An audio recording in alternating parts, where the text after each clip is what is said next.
Hey, what's up everybody? Ed the Pond Professor here, coming to you from my office, St. Charles, Illinois, water garden capital of the world, at our home, Aqualand. I am getting ready to head back down to Kamp, Kenan.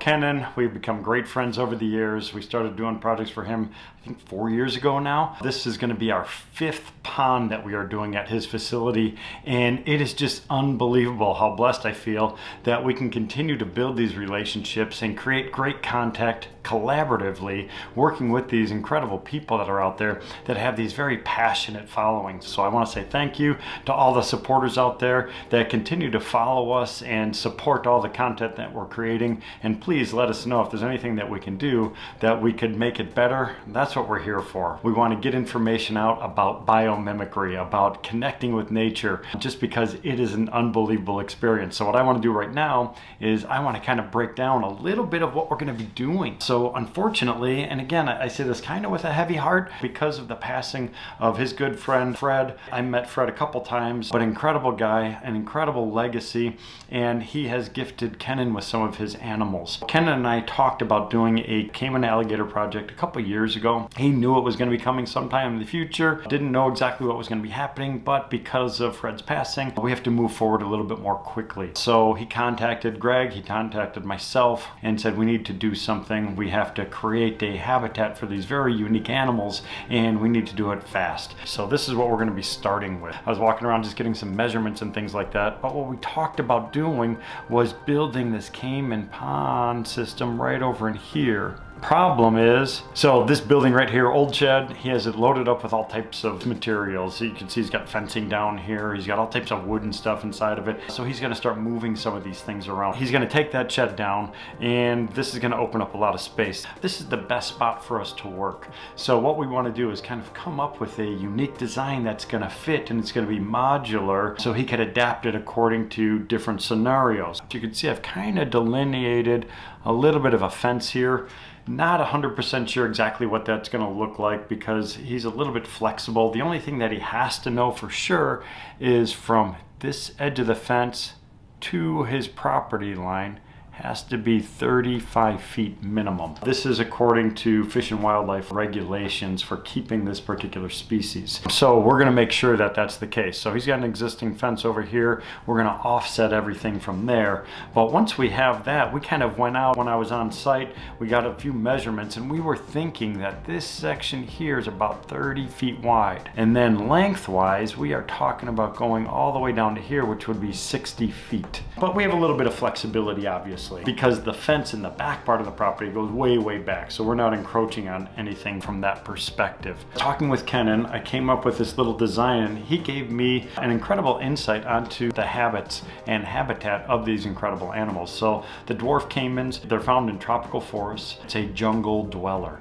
So it's not going to be big alligators and stuff in these huge open swamps and plains and things like that. So this is going to be more of a jungle animal. They're very adaptable. They're very good at climbing up and over boulders and logs and kind of searching. They're nocturnal hunters, so they can go out in and around the surrounding forested area and they can hunt for food. So what Kenan wants to do is he wants to create not a massive water feature, because these guys and girls spend a lot of time outside of the water. So we want to have a big percentage, probably 60+% should be land, and about 30-40% is going to be aquatic. So then they can go into water. So the idea is to create a series of these little cascading pools. I want to start up here on the very, very top. This is going to be our wetland filter up here on the top. We're going to use our snorkel and centipede. You've seen us use this stuff 1,000 times on different projects. Very adaptable filtering system, very, very effective. We'll be able to pass a lot of water into the bottom and then flow it up through the gravel media.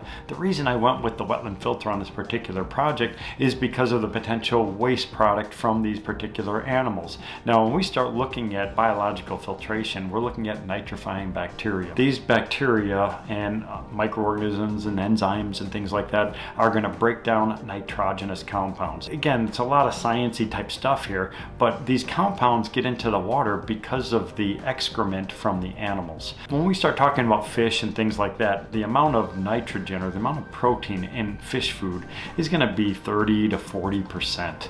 Now, when we start talking alligator diets, the amount of protein in their feed feed could be 80, 90% or higher. Very protein rich diet, because that's normally what they would eat. That means the amount of waste pound for pound is going to be double, if not triple, the amount of nitrogen waste going into the feature. So the reason I'm talking about this is we need a heck of a filter to manage this stuff. So as the material decomposes, the nitrogen gets released into the water, and if we don't break it down and detoxify it, it's going to create a toxic environment for all the other inhabitants in there. So we want to make sure that we deliver high quality water, which is exactly why I'm doing this wetland filtration system. Once we have that main filter set up, then we're just going to have a series of these little pools. It's very simple. And then we're going to have some connecting little streams to connect everything together, and then eventually make it over down to here, which is where our pump is going to be located. Once the water gets to the pump, we have a pre-filter in place. This is going to be an intake bay, so we're going to be using some of those aqua blocks. That's going to act as a pre-filter to remove large solids from the animal waste, as well as leaf debris, anything else that falls inside of the pond. We want to pull that out. Those organic compounds, they decompose, are also going to release more nitrogen into the system.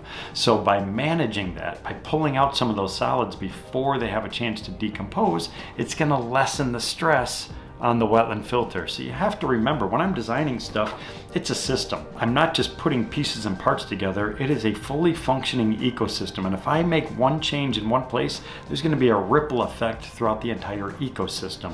So I want to make sure I'm matching the right pump with the right aqua blocks, with the right flow rate, with the right size diameter piping, with the right size wetland filter to produce dissolved oxygen that's going to help to feed the bacterial colonies inside the system. So all these pieces and parts work synergistically together to deliver the desired water quality. And I think that's the really important message here. Now, the other thing that we're doing here that's kind of unique, you can see I marked out, I delineated that fence.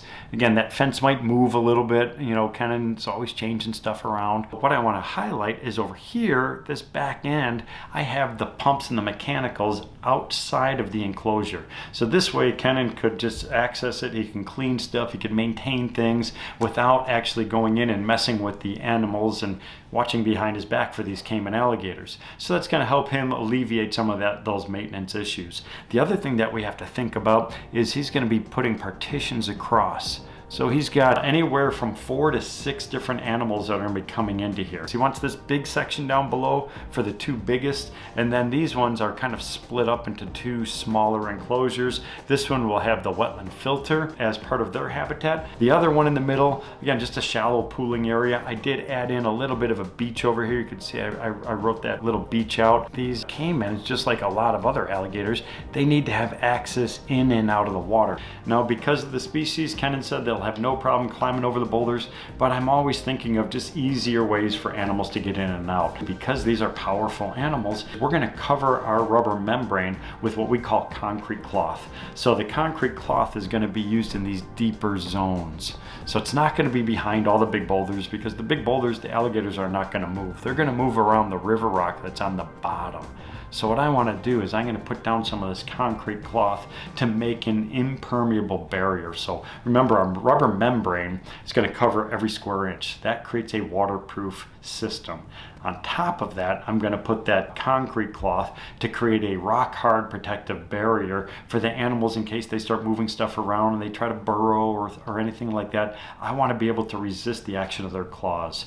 On top of that, I'm going to put a heavy duty fabric. On top of that, we're going to put in flat pieces of stone. We're going to have river rock and all different other coverings in and around. Kenan has a lot of rock on site, which he's always had from previous projects and things like that. So I'm hoping he has a chance to look for some big logs, because I would love to drop in some logs in here, just because I know it will take it to that next level, especially since this species is a jungle dwelling animal. Whenever we replicate the habitat, we know we're going to have a happy, healthy animal, and that's what it's all about. One final piece, he has this beautiful mango tree. We talked about taking it down at one point, but we could work around it. That's the beauty of working with the rubber membrane. We could twist and turn everything around it. It's going to add that much more from an aesthetic standpoint, but also from a functional standpoint. Like we said, this animal is a jungle species, so having a nice big canopy existing over that space is going to help them feel more at home. Once we're done, Kenan's then going to come in, bring in all the different plant material. He always does a phenomenal phenomenal job of planting things up, and then he has to build the enclosure itself. There's a lot of things happening with this project. I will definitely give you more and more information once we're on site, because that's really when we're going to start to fine-tune this design. I hope you found this enjoyable. Please let me know how we can give you more information that could help you on your journey learning about water. I look forward to seeing you down in Florida at Kamp Kenan. See you soon.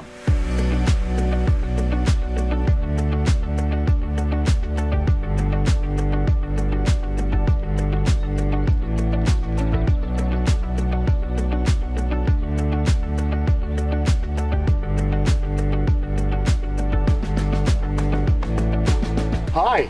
Kenan! What's up, buddy? We're at your buddy's place. Yeah, we're at Mark and Annette McCarthy's Wildlife Sanctuary. It's a beautiful facility, and they're an inspiration for me because much like how my home has become my sanctuary, they did it, but they went big. They got big cats, they've got lemurs, they've got sloths, they've got a lot of animals, and they do really great work for the community of South Florida, and even nationwide. They'll sometimes help animals that are in real need. They have a beautiful Nile crocodile, and I want you to take a look at the enclosure and see how we can aquascape it to make it better for this animal. I'm always ready for that. All right, let's go check it out.